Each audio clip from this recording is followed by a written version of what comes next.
You're listening to Opera Box Score. Let's get ready to rumble! Wherever you are, however you're listening, it's America's talk radio show about opera. It's Opera Box Score. I'm Weston Williams, joined by Oliver Camacho and Ashlee Hardgrave. All right, this week we go inside the huddle with Dr. Lucy Caplan, author of a recently published history of a golden age in American classical music called Dreaming in Ensemble, How Black Artists Transformed American Opera. In addition to tantalizing us with all the operas by American composers that have never been heard in modern times, Lucy Caplan also has ideas about what we should do instead of performing Aida in blackface. And then soprano Joelle Harvey takes a free throw on the female voice and how experiences only women have affect the instrument. Thank goodness we have Ashlee on hand for that one. Plus, in the 2-minute drill, Portland Opera is moving out of its mother's basement and into its own loft downtown, and breaking news: no one likes America anymore. Make sure you subscribe to our podcast on Spotify, click follow on Apple Podcasts, hit the plus sign, email us your hot takes by writing to mailbag@operaboxscore.com, or upload a voice memo using the You Got Something to Say tab on our website, operaboxscore.com. However you contribute, you'll get an OBS beer coaster, an OBS lapel pin, and a #1 OBS fan foam finger just for sharing your own hot take. Without further ado, Oliver Camacho, it feels like it's been almost a week since I've seen you. The Friday to Sunday span here in the U.S. has just been nuts. Like, what happened at the White House on Friday is like a whole other podcast, and it's not our territory, but man, that was a dark, dark day in But American also history. Slava. And then Honora wins, which made me so happy. So it's been a whirlwind for me. Yes, but there is a weirdness to having that happen on Friday and then having the celebration of a film about a son of a Russian oligarch on a Sunday. So that part was weird for me. But at any rate, it is time to Monday Evening Quarterback Oscars recap. So we will talk a little bit about this in block 2, but my first key takeaway is hooray for live music and live musicians. Props to the music direction of the Oscars telecast for using an entire live orchestra and live singing musicians in the form of the LA Master Chorale, both in the end of the opener and in the in memoriam section, which was a bizarre musical choice, but again, we can talk a little bit more about that later. I was thinking that Conan O'Brien really did a service by calling out the conductor and calling out the concert master. It's like, wow, that's pretty, advanced, concert etiquette to acknowledge the concert master. But he was only doing it for a bit, so he could call out the harpist. Listen, I'll take it. And just on that note, can we just have Conan host everything from now on? There was a bluntness and an irreverence, but a sweetness all at the same time in the way that he hosted. He addressed one of the controversies right up front. He threw in some great jabs, but because he's just so lovingly adorable and frankly does not need this, it was very entertaining. And I appreciated both him being our guide through the telecast and everybody's favorite stepdad, Nick Offerman, being the on-air announcer. Agree. I think it was worth the price of admission alone just for the opening, jumping in and out of Demi Moore's body bit. Incredible stuff. We have more Oscars coming up, but first, let's talk some opera. Huddle up. Let's go inside the huddle. We used to think that the golden age of black opera began with Marian Anderson singing at the Lincoln Memorial in 1939. But the discovery and recent world premiere of Edmond Deday's 1887 opera Morjan is just one data point to illustrate the rich tradition of American opera composed by and performed by black artists. So today, we've invited the author of a brand new book called Dreaming in Ensemble, How Black Artists Transformed American Opera, to discuss a little bit of this rich history. Lucy, welcome to Opera Box Score. Thank you so much for having me. So you're the perfect person to talk to because I just saw Opera Lafayette and Opera Creole's production of Morjan, and I was actually so chuffed that they got so much publicity. I think I read about it in so many different, New York Times, and it was on NPR, and they actually came on my show to talk about it. And I'm just happy that there seems to be an interest in, early American classical music, which is Black. The music is Black. And I think that, we think of early American classical music as like whatever, William Billings, but we have other really rich history of music in the United States. And, I'd love if you can tell me what you know about Morjan, and does it relate to your new book, Dreaming in Ensemble? Yeah, so I'm glad you asked that question because the production of Morjan happened the week that my book was published. So I decided that as a little special treat for myself, I would take the train to New York from Boston, where I live, and go see the production, which was really the perfect way to celebrate and to think about how some of the ideas in the book are still present today and still being rethought and reimagined in the contemporary moment. The book it looks really at the history of Black opera from about 1893 to 1955. Morjan's 1887, so this is like just after that opera is written, although of course long before it is actually heard. But it was really inspiring for me to be able to hear music from this tradition of Black operatic composition on stage with a fantastic cast, with a huge orchestra, with the kind of trappings that it deserves, and hope that it will be picked up by other companies in the future. In the book, I talk about a lot of operas that have never been performed or were performed once or twice and then just totally disappeared from the stage, but never disappeared from the minds and hearts of the people who wrote them and really cared about them. So one of the things that I look at in this book is the question of composers of opera who really envisioned a different present and future for Black operatic composition. This includes people like the composer Harry Lawrence Freeman, who is one of the people I discuss at length in the book. He wrote more than 20 operas over the course of his life, which is kind of amazing. His first one was called The Martyr. It's this really weird, like Wagner-ish piece set in ancient Egypt that premiered in Denver, of all places, in 1893. And when you say Wagner-like, do you mean like Gesamtkunstwerk, like the way Scott Joplin wrote his own libretto for Treemonisha? So Freeman did do that. He wrote all his own libretti, and they're very ornate. So that's part of it. But he was also just kind of obsessed with Wagner in general, in the way that a lot of like early 20th century Americans were. He had a bust of Wagner on his piano, apparently, and he would just like look at it as he was trying to write. And there was a newspaper that called him, in the language of the time, the colored Wagner, and he was very proud of that idea and put it like at the top of his resume so that people could see that comparison. How do you think he first was introduced to Wagner? So he tells us, fortunately, he wrote that when he was living in Denver in the early 1890s, a friend invited him to go see Tannhäuser, and he had never seen an opera before, but he went to go see one of these like traveling opera companies that were so popular in the late 19th century US, go to a production, probably in English, of the piece. He heard it and he said he went home and he couldn't sleep, and he just felt that he was destined to be a composer. And he'd never had any formal education in composition, but he says he basically taught himself to write songs. He taught himself to write words. And within 2 years, he'd written a full-length grand opera. So, who knows how true that story is, but I think it speaks to his kind of excitement about the art form and the possibilities.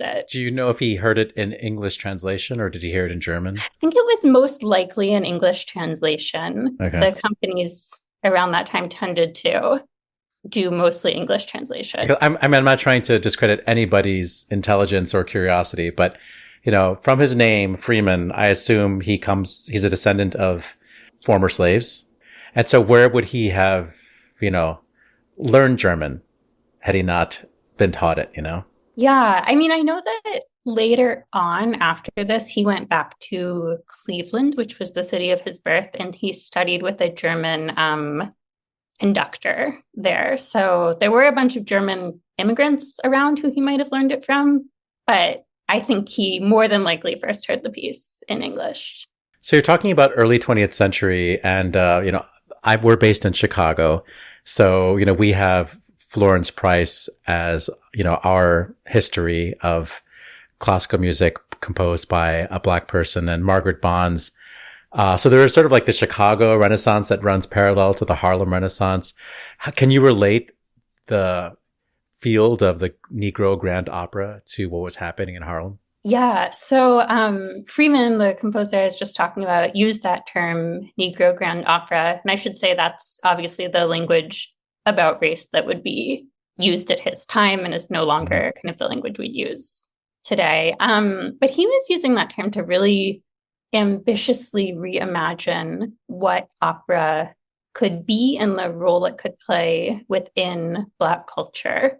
I think people like Florence Price and Margaret Bonds were also doing that, not with opera, of course, but with kind of their respective genres. But I think something that's so fascinating to me about a lot of the composers and performers and folks featured in the book is the just kind of ambition that they ascribe to opera as a place to totally reimagine the art form and reimagine its role within African-American life and within American life.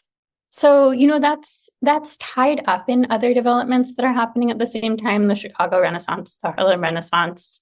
But it also precedes them in a way. Like there are people writing operas, producing operas long before that particular moment. There's a man named Theodore Drury, who's a baritone turned impresario, and he founds his own all-Black opera company in New York in the year 1900.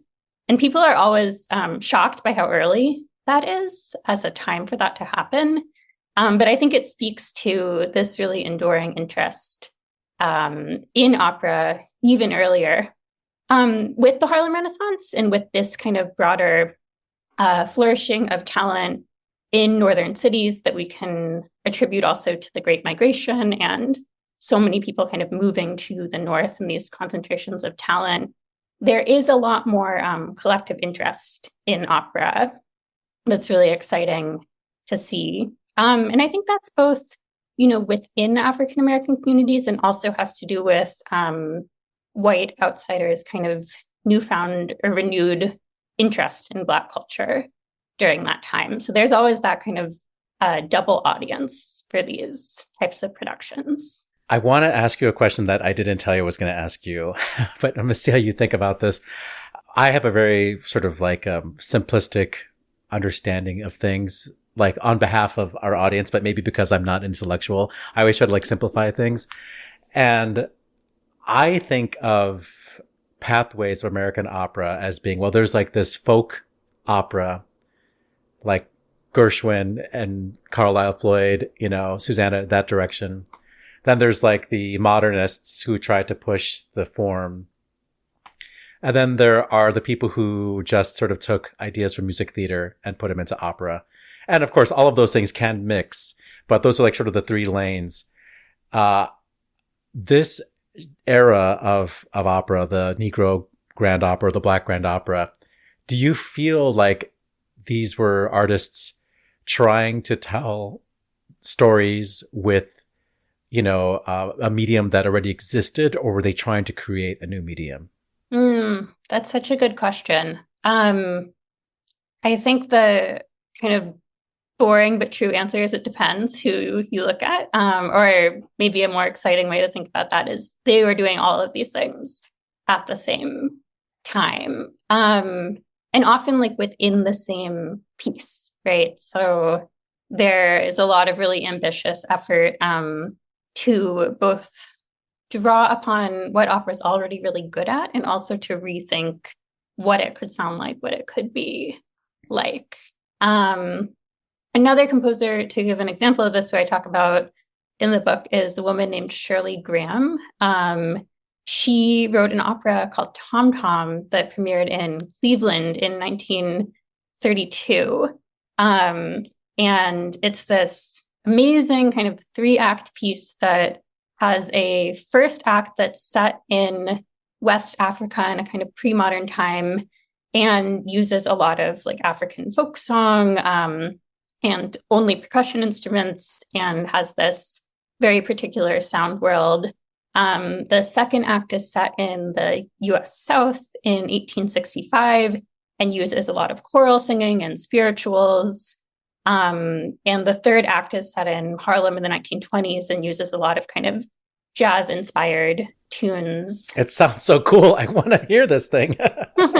I love it. It's like such an amazing piece. And it also uses her knowledge of kind of European opera too. So you'll get like almost like a Debussy-like instrumentation, and then like spirituals next to it, and then the sound of a drum beat under it. So it's really kind of fascinating as a piece. And I think it doesn't quite fit into any of those traditions that you described, but it draws on all of them, right? So it's almost like braiding together these different possibilities. And in so doing, I think really challenging the listener to think, like, what is opera? Where does it draw inspiration from?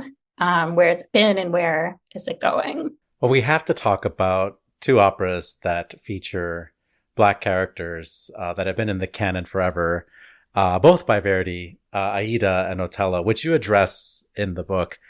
How do you feel is the best way to present these operas without, while being sensitive to, racializing these characters? Yeah, it's a great question. And I think a question that feels really current, but also has this long history to it.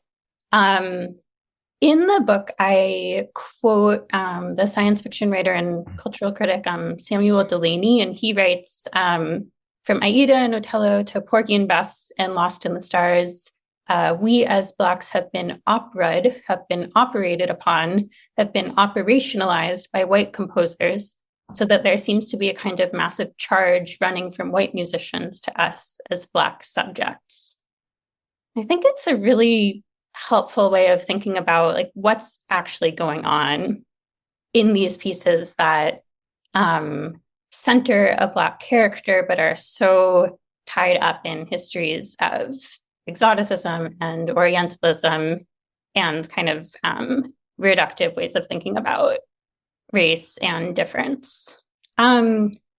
So I think in order to do a piece like that well today, there are actually a lot of possibilities. I think I like to think of it as something that's exciting and more of an opportunity, and not something that needs to be like confronted or erased. One option is not to do them and to kind of say that these works are pieces that don't have a place in kind of the world that we want to see on stage, the world we want to see. Not gonna happen. Yeah, no, I know, but just throwing it out there as something that one could decide to do. And another option, I think, is to put them in dialogue with other pieces that offer different representations of race on stage. All those operas I just mentioned by Harry Lawrence Freeman, those 20 plus operas, those would be fascinating pieces, I think, to put like next to Aida and think about what they offer in terms of representations of race on stage and in the canon. So that's another option. And I think a third option is just to really, challenge the audience to think for themselves. That's what I would say. I'm always hesitant about productions that feel didactic or feel like they're trying to tell you how you should feel. We should feel guilty about this. Yeah, like it rarely works. It feels to me always kind of like a waste of the artist's talent to spend it telling people something that, if you want to read about that, there's plenty to read. And it doesn't feel like a good use of the kind of magic of live performance and of the voice to do that in a staged setting. Well, I feel like I agree with you, but I feel like it's these big arts organizations acknowledging that there's a problem and trying to expand their audience and reach out to new audiences. And maybe they're coming for the first time and saying, oh my God, this opera is so racist, but signaling, with the production, it's like, yeah, we know it's racist, but that's how we're dealing with it, But I think like that, to me, that doesn't feel like enough, or that doesn't feel like a satisfying way to think about it, because what these productions offer us is not just evidence that like there were racist thinkers in the past, because we know that already. That's not something that needs to be introduced for the first time. But I think they offer an opportunity to really think about how kind of fantasies of exoticism or racial difference worked and why they were so fascinating, and why they have persisted, and what else we can do with these same stories, how we could kind of rewrite or reimagine these stories. That to me feels like a much more productive and like fundamentally creative use of the space of a production. Well, I invited you on to talk about your book, and we only scratched the surface. But since you are, an expert in this field, I have to ask you, one, how is your job? Is your job safe? And two, do you feel like, the changes, the initiatives that were sparked by events of 2020 went far enough? And if you have any proposals for how opera companies, big and small, can be anti-racist? Yeah, thanks for those questions. My job is safe. I feel like I should knock on wood on my desk when I say that. But no, I have really wonderful colleagues who are really supportive and really wonderful students. So, I feel confident and ready to keep doing the work that I'm doing. I'm sure it will face challenges, but I feel lucky that for the time being, I know I have people who have my back around me, despite the terrifying larger picture. And to your second question about how opera companies today can be anti-racist, I think that there was an exciting moment, or exciting might be the wrong word, an interesting moment a few years ago when a lot of companies started belatedly bringing the work of Black composers into the opera house, or rethinking their kind of outdated productions in a lot of ways. And I think that work is good and important. And I think it feels even more important and urgent now in the face of so many efforts to attack it. I've been thinking a lot about the framework of like anticipatory compliance, I think it is, or anticipatory obedience, and the idea of not just kind of getting scared and running away because there are so many people trying to attack this work. And I think it's really important to kind of double down and keep doing it. And to go further with it, like to really think about it as an opportunity. I think that in a lot of ways, what I found in working on my book is that I always learn the most by talking to people. And even though my book is about history, I obviously couldn't talk to most of the people who are in the book, but so that was sad. But I did try to talk to a lot of kind of singers and composers and other people working today to get a perspective of why this history felt important and urgent to them. And I learned so much from those conversations. So I would say, the more voices in the room, the better, and really involving people from different perspectives at like every level of decision making in opera, I think is really important. Kind of once you get to the question of like who's on stage, or even what work we're doing, that is really enough. And I think a more kind of holistic approach to me always feels like a more exciting approach.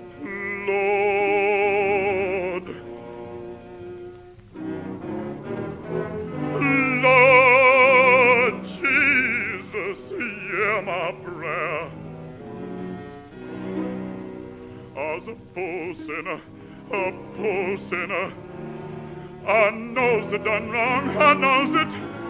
When I catches Jeff cheating with loaded dice, my anger overcomes me and I kills him dead. Lord, I done wrong.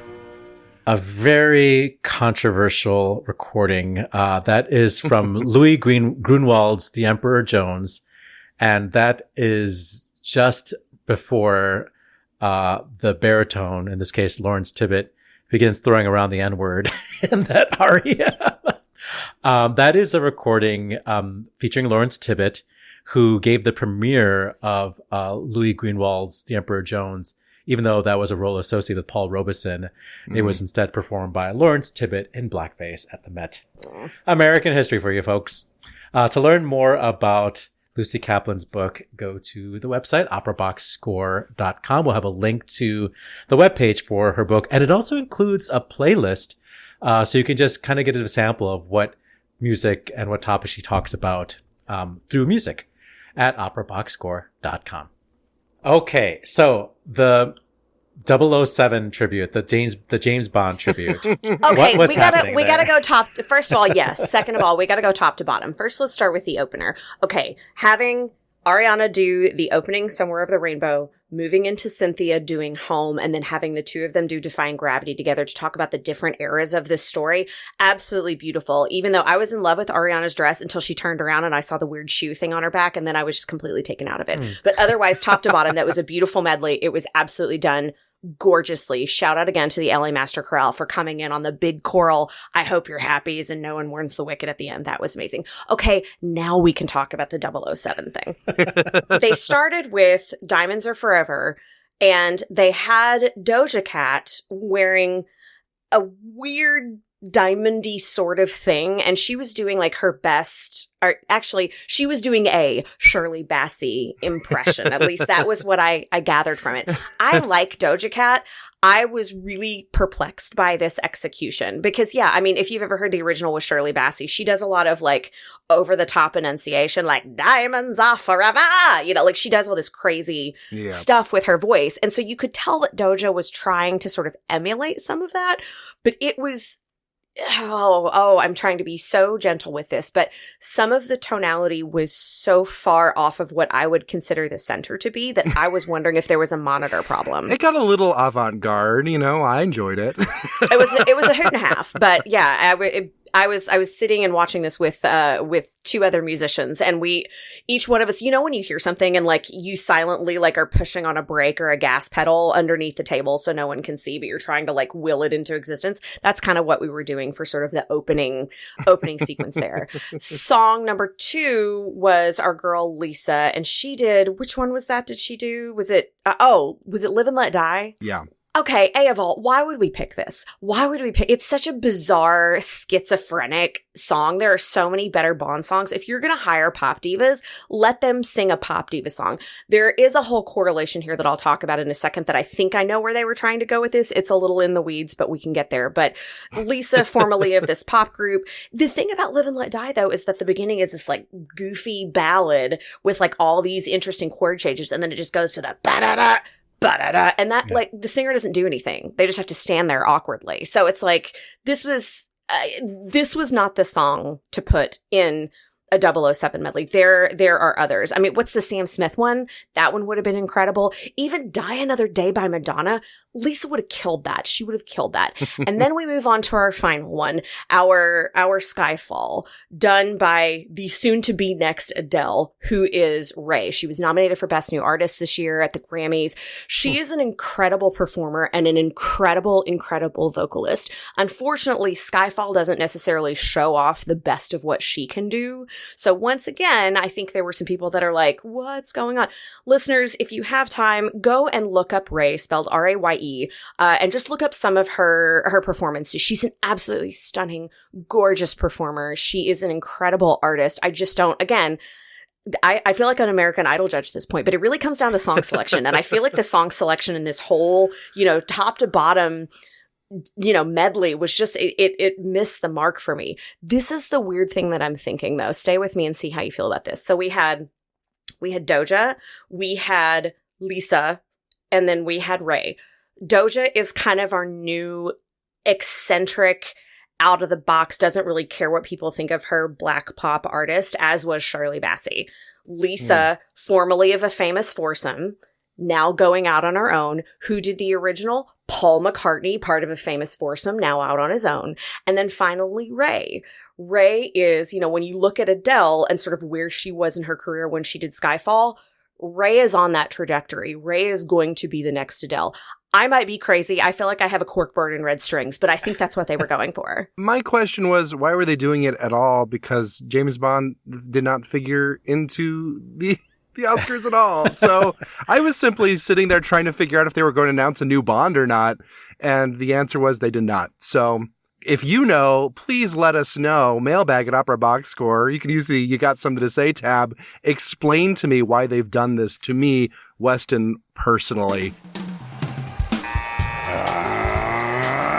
Free throw. Joelle Harvey is a singer I've been wanting to get on the show forever. She is one of those singers that has just an exquisite tone quality.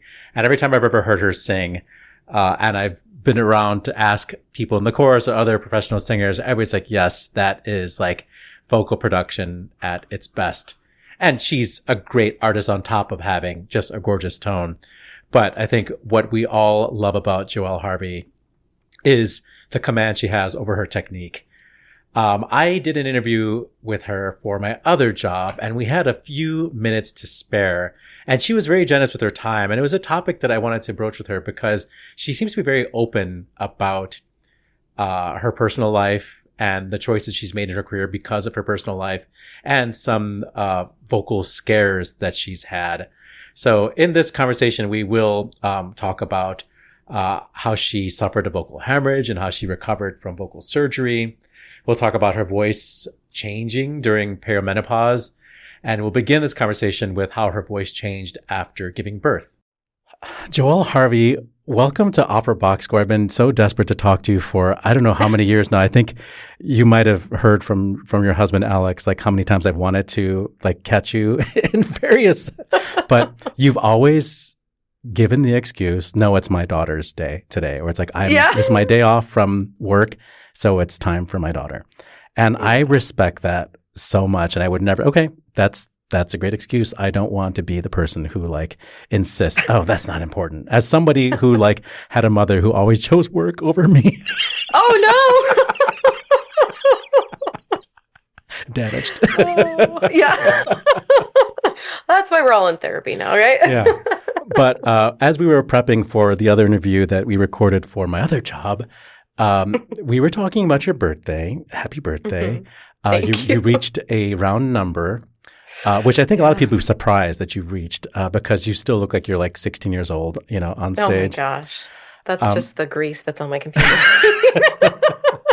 But you were talking a little bit about how your voice is changing, and I'm clearly the wrong person to ask you these questions about like the woman's body and the woman's instrument, but you brought it up. So yeah, I'm an open book. Do you want to talk about that and tell us what changes you've noticed and what your body is going through and how it affects? Because you're a soubrette and like you are like, sparkly, ingenue, all those things that you could think about soubrette quality. That's you, I appreciate that.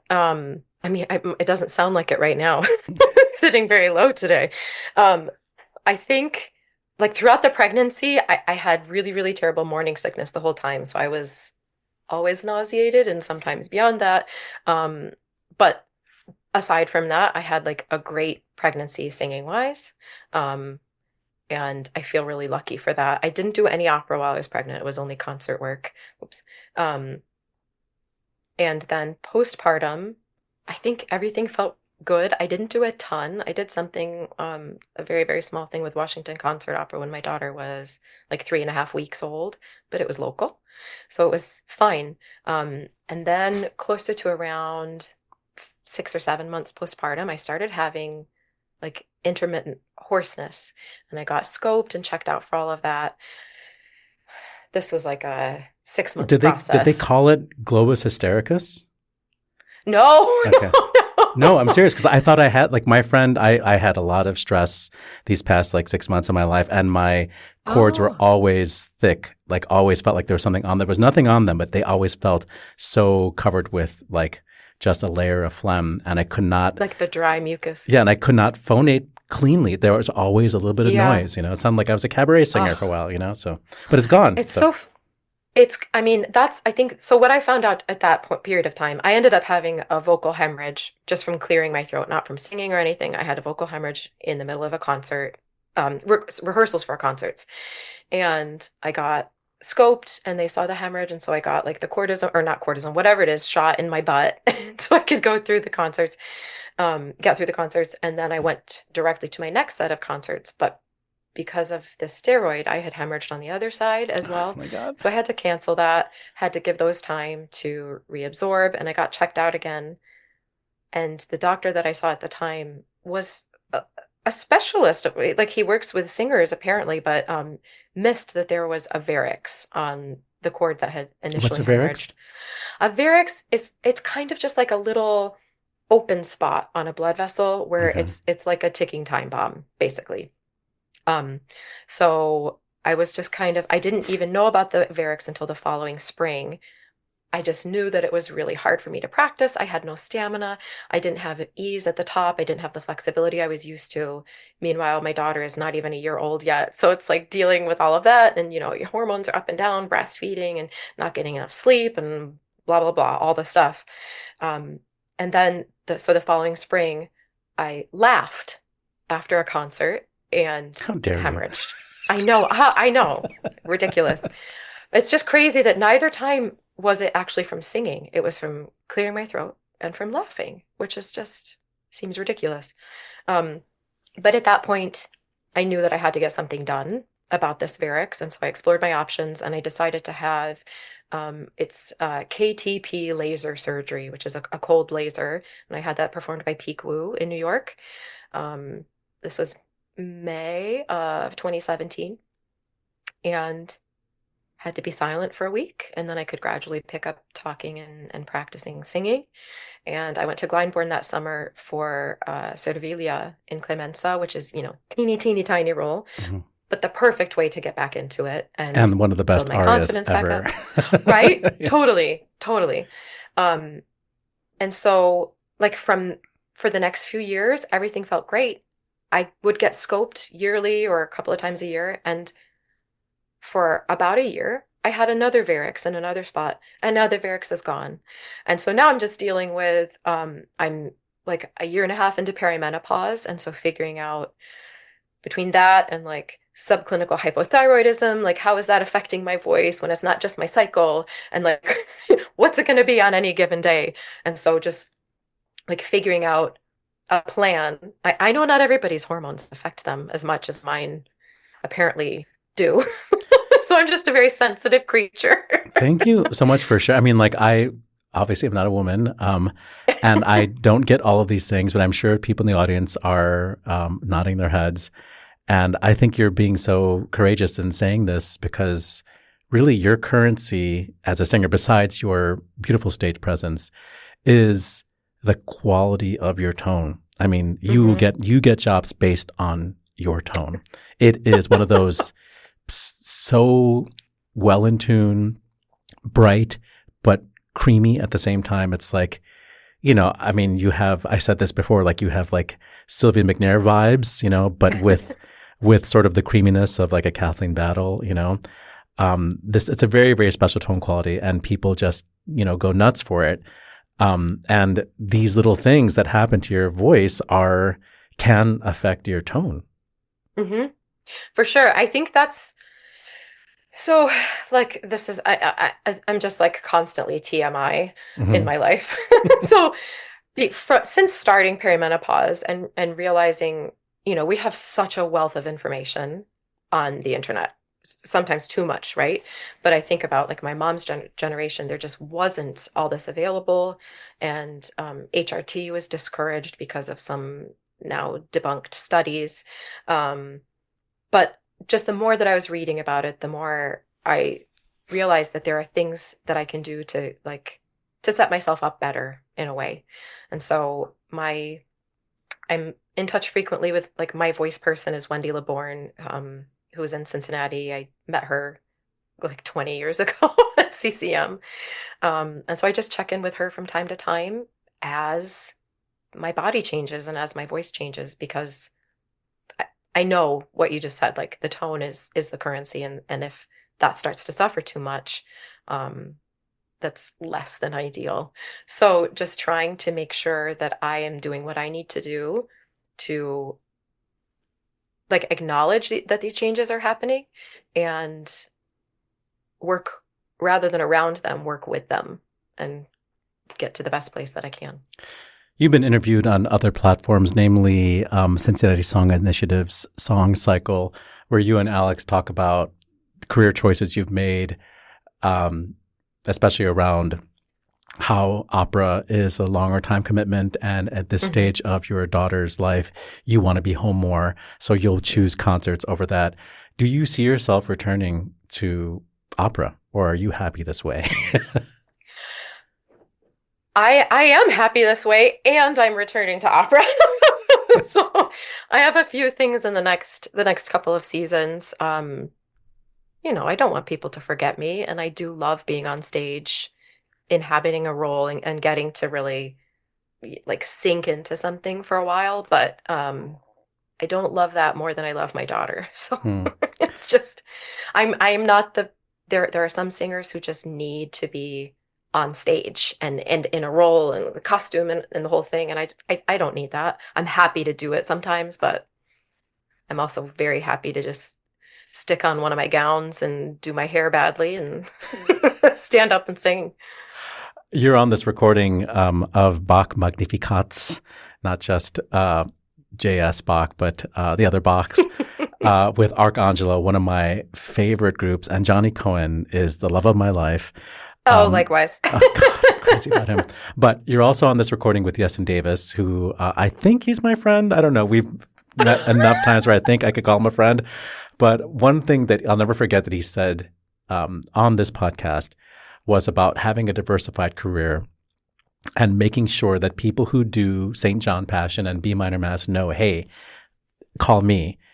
And to choose to do opera during times of the year when you're not going to be needed for Messiah and Passion work, so that you will always have work throughout the year and you won't only be considered for opera, because people who only do opera don't get those Passion and B minor Masses and Messiahs, Yeah, it can be a very insular world, which I didn't realize at the outset. But if I stop and think about it, like there are so many gorgeous, gorgeous singers who don't get hired, who, might do a better job at some of this stuff than I would, but just because they're not as known a quantity in this little world, that's not the way that it works out.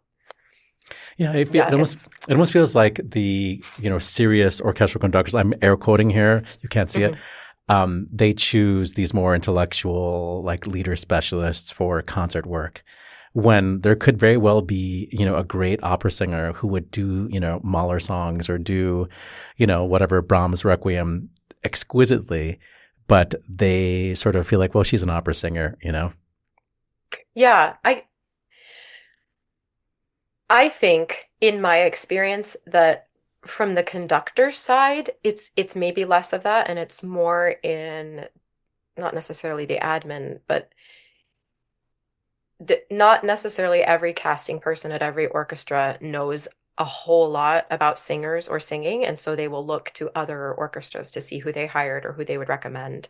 And so then it's just kind of this cycle where we all get reused in these pieces. And I mean, I feel very, very lucky that I am one of those people that gets to do that. And of course, there are always amazing singers who are younger coming up and making their mark in this world.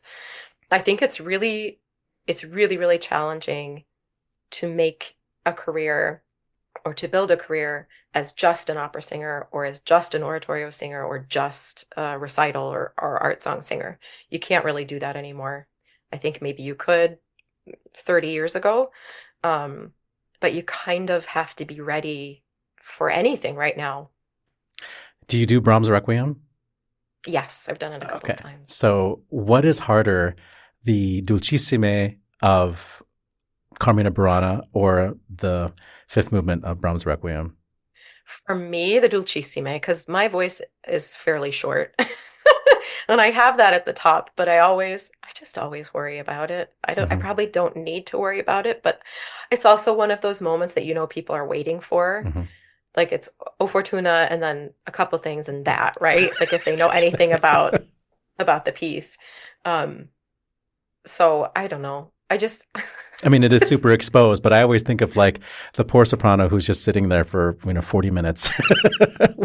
But oh my gosh. So I did my 63rd Messiah this year, and that's just Messiah. You sit for the first 35 minutes before you get to stand up and do anything. Yeah, so but at least if you're singing the angel, you have a little warm up there, Yeah. Whereas the Brahms, it's like, okay, here's the longest phrase ever written. Yeah.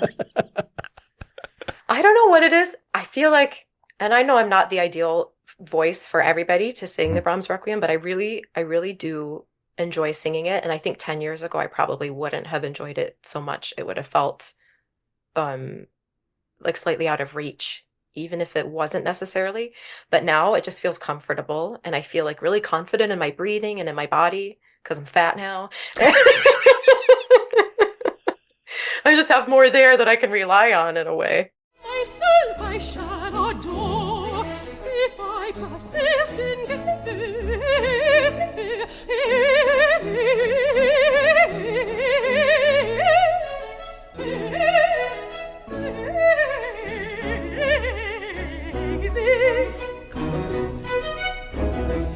myself I shall adore if I persist in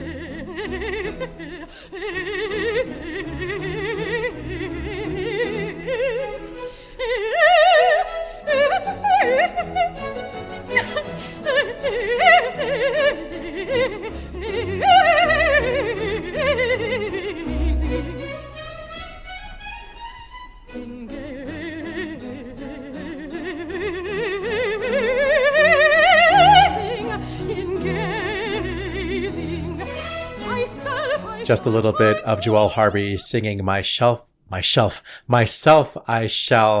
Adore. Myself I shall shell seashells by the seashore. From a production of Semele at Glyndebourne Festival. Joelle Harvey returns to Chicago to perform with the Chicago Symphony Chorus and Orchestra March 13th through the 15th in Haydn's Mass in the Time of War. So I said it in the middle of the conversation. It's like, I'm the wrong person to be talking to these things. Well, fortunately, you have in your OBS fellow host a chief lady correspondent. So I am happy to weigh in a little bit here.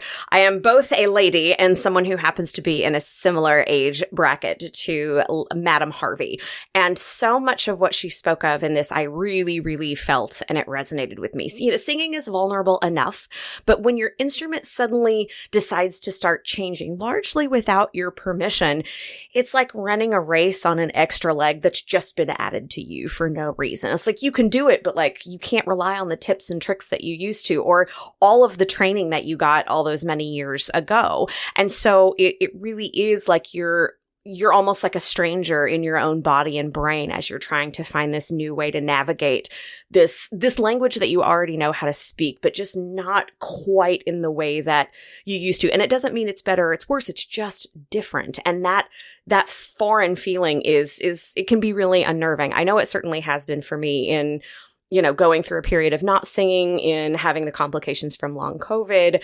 I don't have the same set of circumstances that Ms. Harvey does when it comes to the pregnancy, but the perio, I am there. And the crazy thing is, this happens to every generation of women, and it is crazily quiet, and it's foreboding, and nobody talks about it in terms of discussions until kind of this generation of women. You've started to see some Hollywood actresses in this space like Halle Berry, Naomi Watts, really speak out about this. I applaud Joelle for being so candid and open about this. I want more women to talk about this because we're not alone. Literally every one of us biological females is going to go through this at some point between an age with a 3 in front of it and an age with a 5 in front of it. So listeners, stay tuned for more discussion on this topic because I'm going to strong arm my fellow co-hosts into letting me do a segment on it. Nice. Also, she is not wrong about the opera concert balance when it comes to having any sort of external obligations, whether it's family, whether it's children, whether it's pets, whether it's, caring for older loved ones. I mean, there are all of these things about life that get in the way of having a truly A-house international operatic career.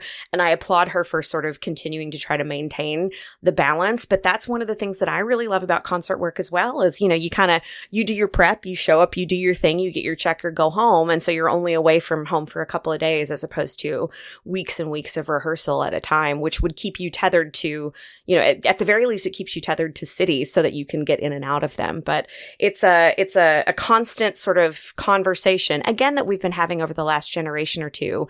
It used to be that women who were going to pursue this were told not to get married, not to have a family, because it would get in the way of pursuing this, this really incredible career that so many women were deserving of because of their talent and their hard work. And now this generation of women and the one right before us are kind of like, that's garbage. Maybe there's a way for us to navigate these things together. So I really want to express my gratitude to Joelle and other artists like her who are being open and being candid about this, because these are things we've been thinking for years. We're finally starting to talk about them, and I can't wait to talk about them more. If this is something that you are interested in, or people who would be interested in, let them know. Like, we always need more listeners listening to the podcast. I think that Ashlee specifically, maybe some of us help, but talk about important things here on the podcast sometimes.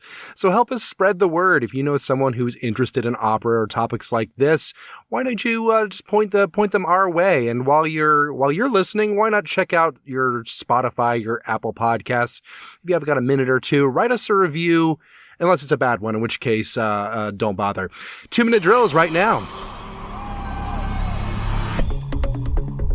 This just in, the 2-minute drill. All right, listen up. Here's everything you need to know about what happened in Operaland this week. Paul Tazwell, who has designed costumes for several opera productions, including Fire Shut Up in My Bones and Faust at the Met, has won the Oscar for his work on the film Wicked.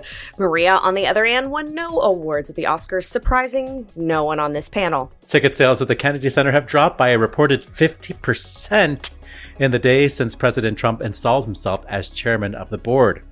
Interim executive director and MAGA loyalist Richard Grinnell told Fox News Digital that Trump's leadership would see a, quote, golden age of the arts in the nation's capital. And that golden age apparently includes disinvitations with one-sentence emails. San Francisco's International Pride Orchestra had a June 4th date set up at the Kennedy Center as part of World Pride Festival. They received an email from the KC that read, quote, "We are not able to offer you a contract at this time." Another quote, "No explanation. Certainly we can read between the lines of what's going on," so said Michael Rust, the orchestra's artistic director. He noted that the group includes many drag performers and highlights composers from the queer community. The concert has since been moved to Bethesda, Maryland. The National Endowment for the Arts has made significant changes to its regulations around federal grant applications, stating that grant recipients may not operate any programs promoting diversity, equity, and inclusion, or DEI. NEA's updated guidelines made clear that, quote, federal funds shall not be used to promote gender ideology. This comes just as the NEA announced it would defund the Challenge America grant program, which awarded a total of $2.8 million in small grants to underserved groups. The NEA said it would reallocate that funding to projects focused on the upcoming 250th anniversary of American independence, because we need that much money for Jason Aldean and more fireworks. City Lyric Opera of New York has canceled its Baroque Festival after anticipated funds from the NEA never materialized. I know we have to fight fascism with art. I know it, said singer-poet Rocky DeBall, who was scheduled to perform at the festival. But it's moments like this when I feel the fatigue of being an artist. I'm also doubly sad because this almost all-girl band of Baroque musicians was going to be so good. Some European musicians have begun announcing their intention to boycott performances in the U.S. in light of, everything. One such musician is violinist Christian Tetzlaff, who compared the situation in the United States to a horror movie. Quote, I pay 32% taxes on every concert I play in the United States, he told the New York Times. That goes, at the moment, to a state that does horrible things with the money. Music sends messages about the human condition, about empathy and the heart. We have to uphold these ideals. The piano accompanists of the National Conservatories of Music and Dance of both Paris and Lyon began strike action this month for fairer pay and the removal of a cap on their monthly wages. Per an announcement, the staff has been waiting since 2009 for a ministerial decree settling their recruitment and remuneration conditions. They further allege that their pay does not reflect the qualification and experience levels required for work in higher music education. Portland Opera has moved away from its East Side waterfront home and into the city's downtown at the World Trade Center. Portland Opera CEO Sue Dixon said the decision to move came from a responsibility she felt to be part of downtown Portland's recovery. Quote, the last couple of years have been really rough, so I want us to be part of the arts ecosystem here. In trade news, Naxos Music Group has announced that Matthias Lutzweiler has been appointed CEO. He previously served as CEO at Naxos Deutschland and worked at Hensler Classic for over 2 decades. On the disabled list, Thomas Hampson has canceled a number of concerts in Germany and Switzerland due to illness. We wish him a speedy recovery. Peter Mattei was also MIA due to illness for the opening night at the Met's Moby Dick. Thomas Glass filled in for the role of Starbuck, and Mattei is expected to return to the stage later this week. Exit stage right, Finnish composer-conductor Ika Kuusisto has died at 91. In addition to writing 18 operas, Kuusisto also taught at the Sibelius Academy and led several choirs, including the Finnish National Opera Choir. And on this day, March 3rd, in 1671, it was the first performance of what is considered to be the first French opera. That would be Robert Cambert's Pomone. In 1875, 200 years later, Georges Bizet's Carmen premiered at the Opera Comique. In 1931, the Star-Spangled Banner became the U.S.'s national anthem by an act of Congress.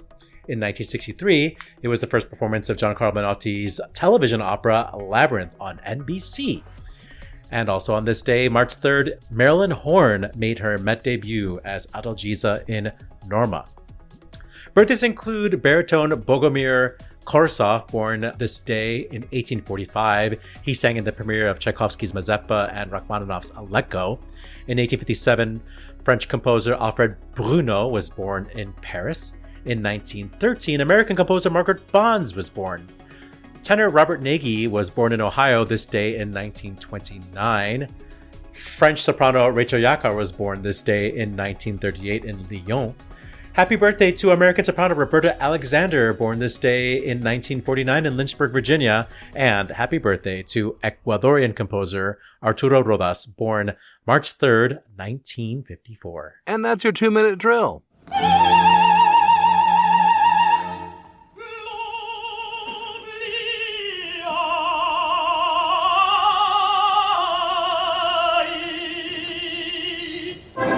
Jackie showing off 2 octaves even in her debut season. That's from the 1970 broadcast of Norma from the Met, conducted by Richard Bonning. Wow. Okay, where do we start? The Oscars. A little bit of good news to start with here. Not only is Tazewell an opera costumer, he is also the first Black man ever to win an Oscar for costuming. So that is heartwarming. There were a couple of those firsts last night. Heartwarming or embarrassing? I mean, embarrassing, but you know, when you finally get to something, it's like, ugh, finally. So it's, you know, it's good, but it's the ugh, finally kind of good. Same thing was true for the nation of Latvia for winning their first Oscar last night.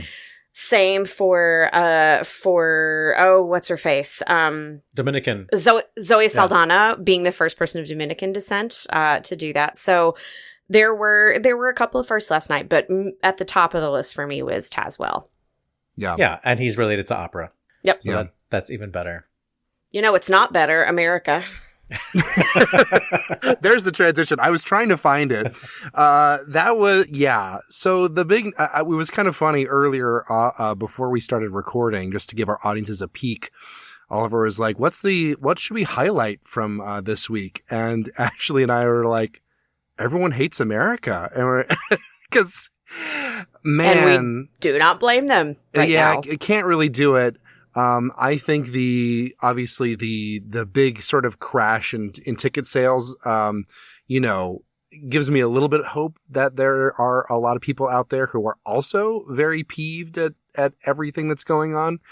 I think the more interesting conversation though, and this is one I've been seeing online a lot, is the question of boycotting performances. I've seen some people on sort of both sides of the argument. I think Leonard Slatkin made a pro, you know, keeping on performing, despite everything argument. And then of course, Tetzlaff is like, I can't do it anymore. I wonder what, I mean, since we have Ashlee here, you know, why not? Ashlee, hot take queen herself, what is your hot take on this? Well, my first hottest take is that Tetzlaff, when he talks about paying 32% on taxes in his American income, he's paying more taxes than both Elon and Jeff Bezos. So let's just start there. True. And any of the Trump family themselves.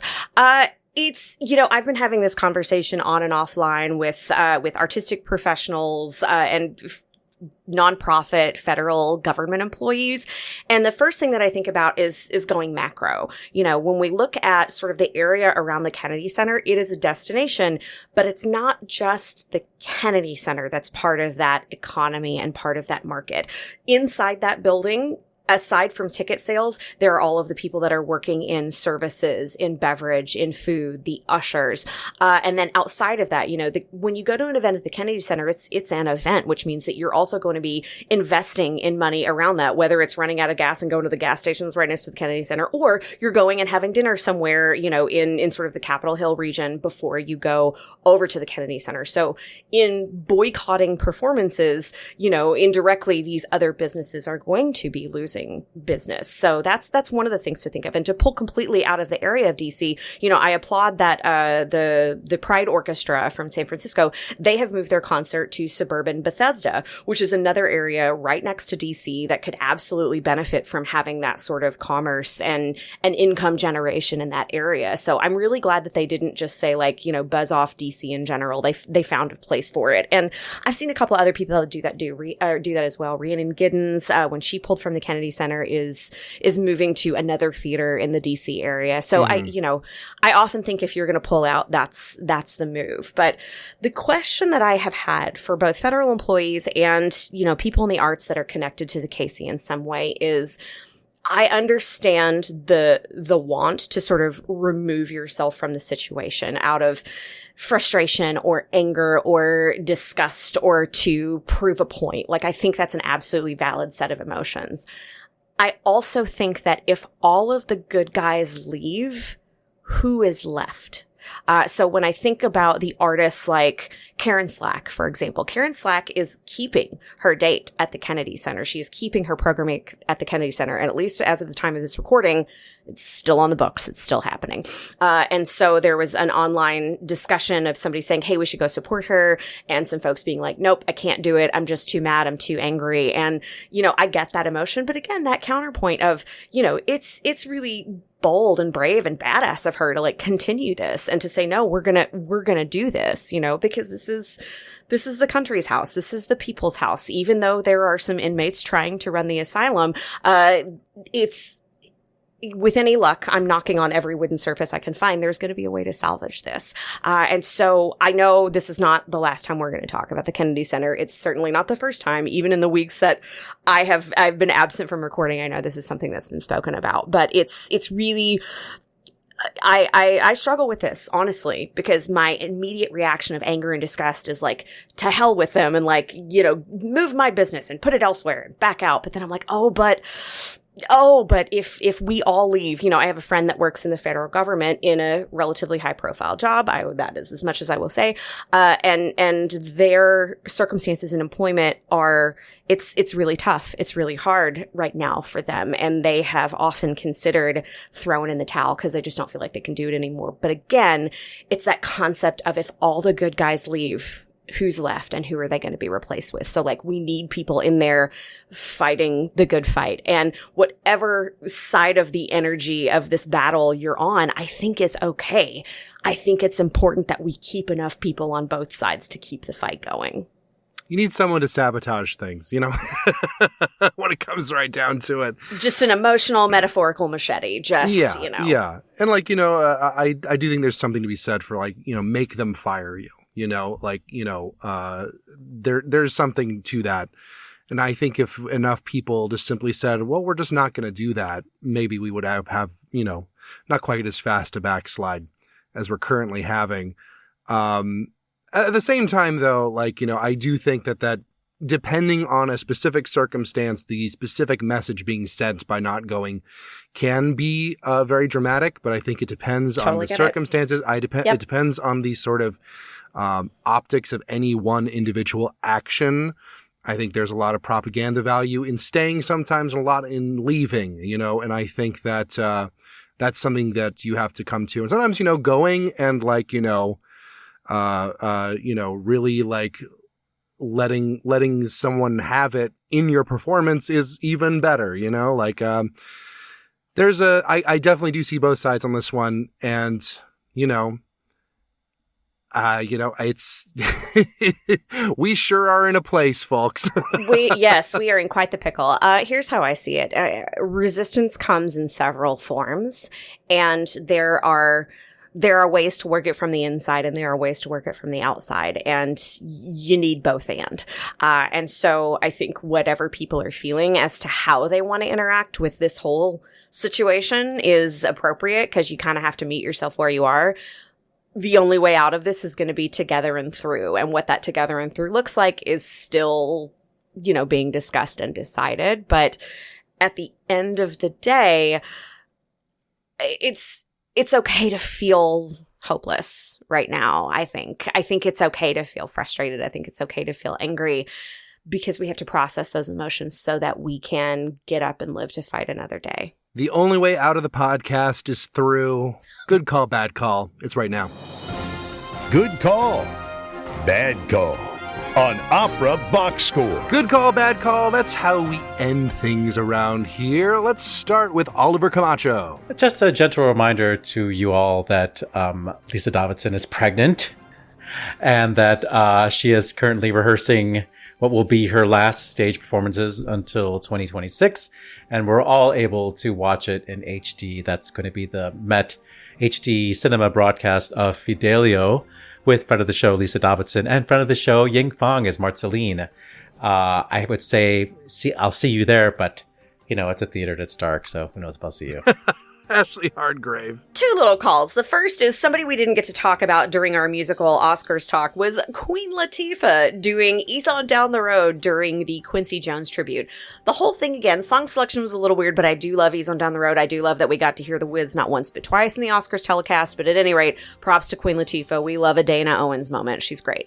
My second call is, as the world is gently ablaze, because of some things that our administration are doing, sometimes you just need a moment of happiness and a moment of joy.